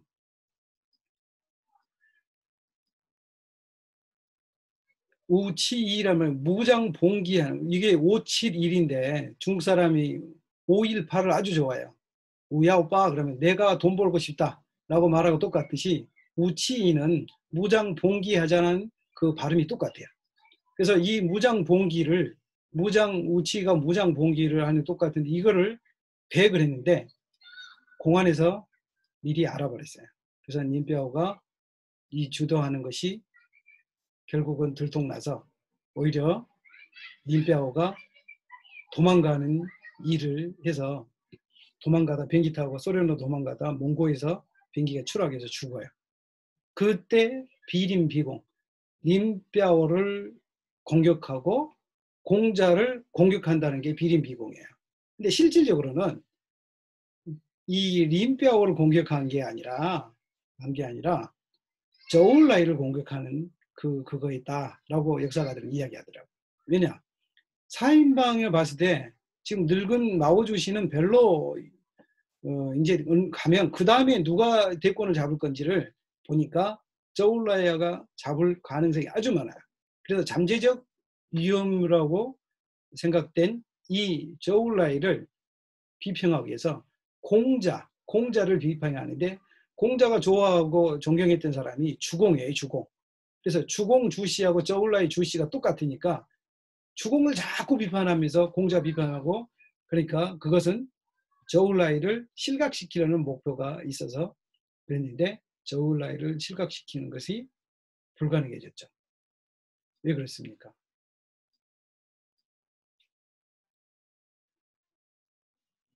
홍위병들이 공자를 비평하면서 이게 공자 산동지방 취프라는 곳에 가면 콩린이라고 있어요. 콩린. 공자 묘가 있는 그 숲을 산인데, 그 숲을 산에 황제들이 공자에게 내린, 당대부터 청대까지 황제들이 공자에게 하사한 비석이 1371개가 있어요. 문화혁명 때 공자 얼굴, 비석 모든 걸 다 파괴를 했어요. 근데 이 저울라이가 대권을 이어받을 줄 알았더니 갑자기 사망해버린 거예요. 등소평이 저울라이를 추모한 낭독을 읽고 많은 사람들이 추모 행렬을 이뤘어요. 그러니까 등소평을 공격하기 위한, 이제 저울라이 죽으니까 이제 등소평한테 이제 그 바톤이 또 넘겨온 거죠. 그래서 군중들이 이 저울라이를 얼마나 좋아했는지 몰라요. 추모하고 4인방에 대한 분노를 표출하니까 4인방은 이 일을 어떻게 처리할지 이제 모르는 거죠. 근데 그러고 있는 사이에 마오쩌둥은 이 자기 후계 구도에서 세 그룹을 남겨요. 첫 번째 그룹이 4인방, 두 번째 그룹이 덩사오핑을 중심으로 한 복권된 관료들, 세 번째가 마오 자신에 의해서 형상화된 화구어펑, 과구어펑이라는 이 사람이죠. 근데 두 번째 덩사오핑이 세 번째 화구어펑하고 손잡고 4인방을 물리치는 거야. 그래서 그런 4인방이 대두됐다가 이제 여태까지 문화혁명 때 온갖 일을 다 꾸몄는데 이 사람들이 이제 무너지기 시작한 거예요.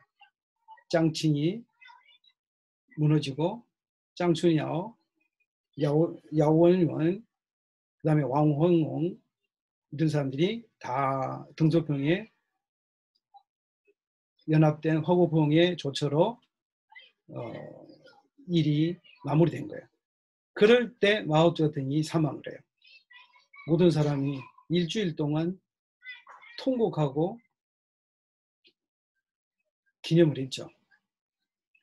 그때 화구봉이 마오주시가 자기한테 이런 말을 했다고 그래요. 당신이 만난다면 나는 안심이다 라고 하는 말을 화구봉이 하니까 화구봉이 그 대권을 이어받았어요.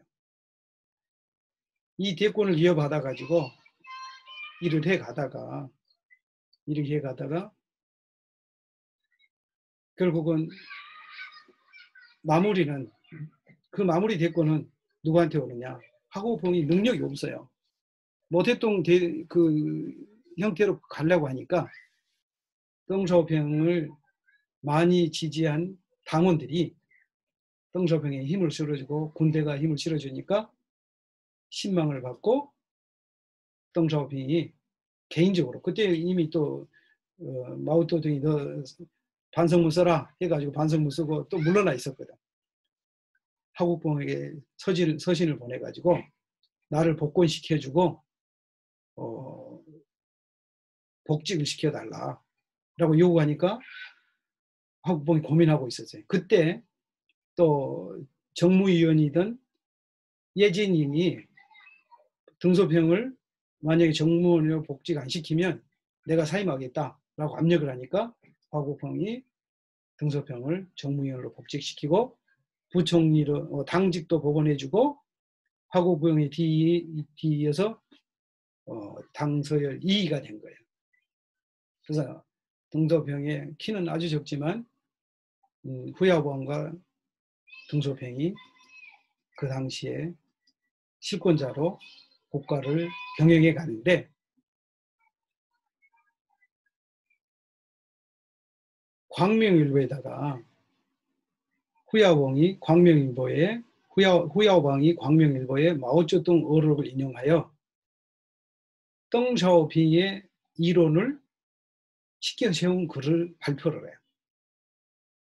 그래서 그 기고문이 중국에 이제 확산이 되면서 등소평이 실권을 잡아가는데 덩샤오핑이 그때 자기가 마오주씨가 자아 비판, 자기가 대약진 운동에 관한 거 자아 비판을 한 그런 내용의 비판서가 있다라고 이야기를 하면서 마오쩌둥을 일단 평가를 하고 그다음에 하고풍도 그렇게 모든 것은 마오쩌둥이 하는 것이 옳다.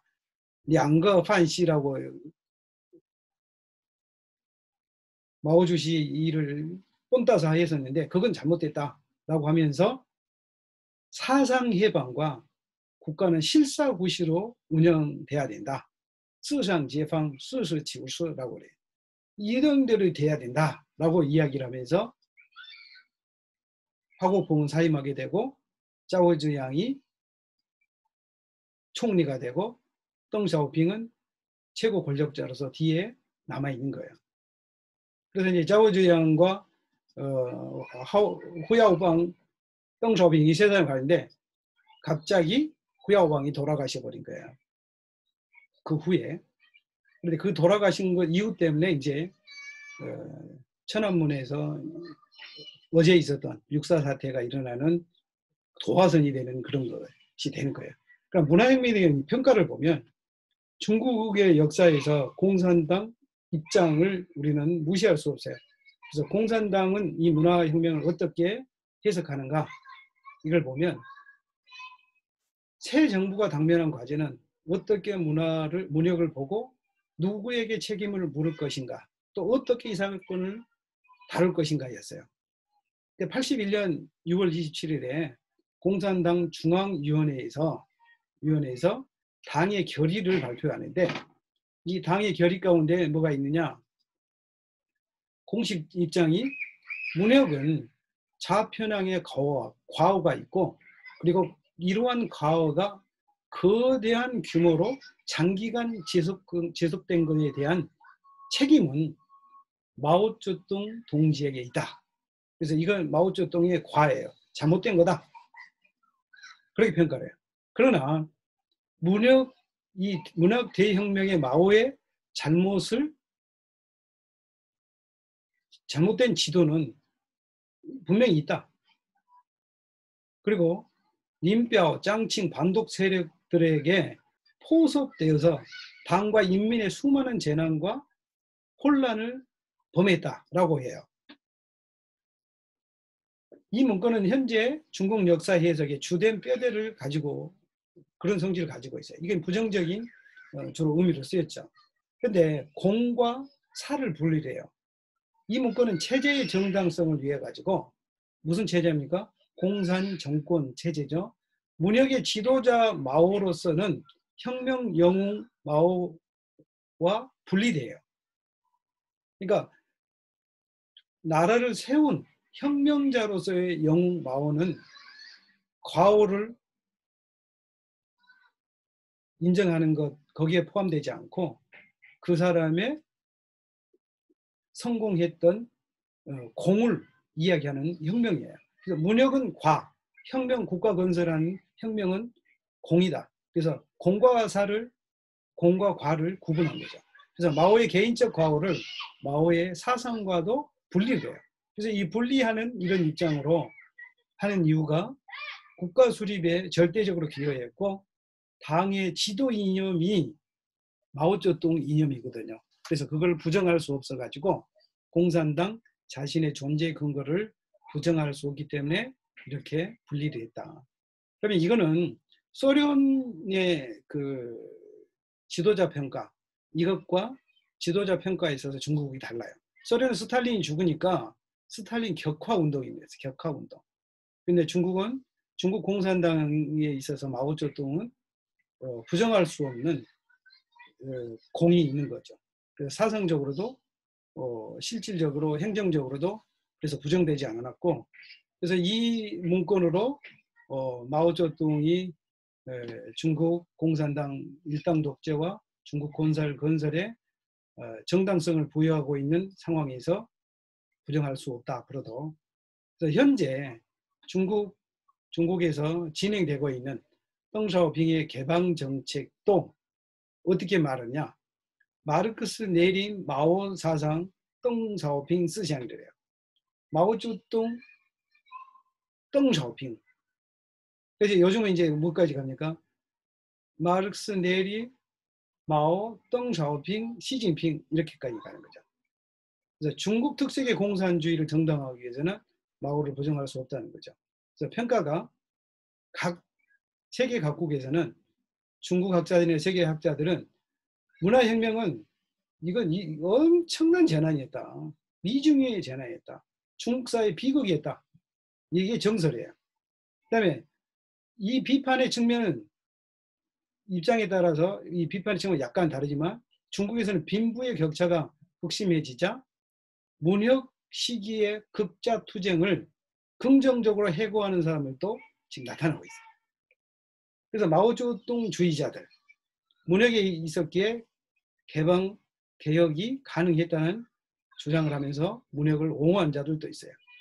이건 아마도 자기들이 겪어온 이 세월 속에 있는 거를, 세월 속에 있는 일을 거부할 수 없기 때문에 그런 생각이 있지 않느냐. 그런 가운데 북경에 살면서 이 청년들이 농촌에 가가지고 열심히 일하고 피땀 흘려서 참 공부나 못하면서 이제 일했던 그런 기억을 추억하는 장소들이 생겨나요. 요즘 있어요. 샹양둘이라고 그러는데 북경에 우리가 있을 때는 한 두 군데 있었는데 지금 이게 북경대 쪽에 있는 건데 샹양둘에 가면 문화혁명 때 했었던 그런 그 기록들이, 그런 사진들, 그런 모습들이 방 안에 다 붙여 있고 또 그런 춤과 그런 노래들을 연극해주고 보여주면서 음식을 팔아요. 그래서 음식 파는 이런 모형들을 보면서 이것도 추억의 일부분이구나. 그래서 이 사람들은 샤팡이라고 공식적으로 그러지만 자뚜이라고 그래요. 자뚜이. 자뚜이 해가지고 농촌에서 살았던 기억들을 추억하면서 여기에 다닌 사람도 있습니다. 그래서 영향이 많은 영향을 끼쳤죠. 문화혁명은 직접적 간접적으로 중국 대부분의 인민에게 엄청난 영향을 끼쳤죠. 경제활동, 계속혁명, 이런 가운데 경제활동을 할 것인가 계속혁명을 할 것인가에 있었을 때 경제활동이 우선시 된 게 아니라 계속혁명이 우선시 되면서 홍위병들이 북경과 전국을 돌아다니면서 역사적 건물, 공예품, 미술품, 서적을 파괴하고 불태웠지만 그런 모든 비용은 정부가 다 부담했고 홍위병의 우선적 수송을 통해서 철도망이 마비될 정도였다. 이 홍위병들이 가지고 다녔던 마오쩌둥 워록은 세계에서 최고의 베스트셀러일 거야 아마. 3억 5천만 부가 팔렸다. 그래서 오늘 마오쩌둥 문화혁명은 이 세 가지 이렇게 혁명과 배경, 문화혁명의 배경과 의도, 문화혁명과 그 진행 과정, 문화혁명에 대한 평가 이렇게 진행했습니다. 오늘 또 시간이 엄청 많이 갔는데 질문 있으신 분? 없습니다. 네, 없으실 줄 알고 다음 주에 만나요. 수고하셨어요. 고생하셨습니다. 고생하셨습니다.